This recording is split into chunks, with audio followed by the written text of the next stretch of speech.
tapos na yung unit na to. So, ito turn over na natin sa may-ari. Ang problema natin mga sakay, marami tayong galat na kailangan walisin. So, wala tayong pambili ng walis, pero mayroon tayong vacuum! Ayan! Yung ating vacuum ay Derma Vacuum Cleaner. Ayan mga sakay. Ito yung ating gagamitin para malinis yung mga likabok. Tingnan natin. Bagong-bago to, para lang dito, para mag-turn over na natin itong mga sakay. So, ayan o, ito yung vacuum niya.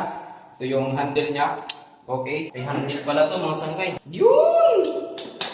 Kabit natin. Ayun mga sangkay o. Paano ba yan? Alright. Ayan, gumagana mga sangkay. Ayan o. Tingnan niyo mga sangkay, ang bilis. Hindi na natin kailangan kuskus. Meron dito o. Tingnan mo, may butas na yan mga sangkay o. Alright! Meron tayong ano dun sa gilid, hindi to pwede. Ito. O, kompleto siya. 3 mga sangkay.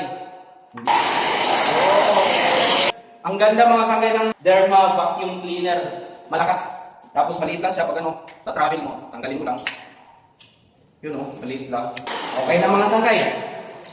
Ito, turn over na natin ng ating unit sa tulong ng Derma Vacuum Cleaner.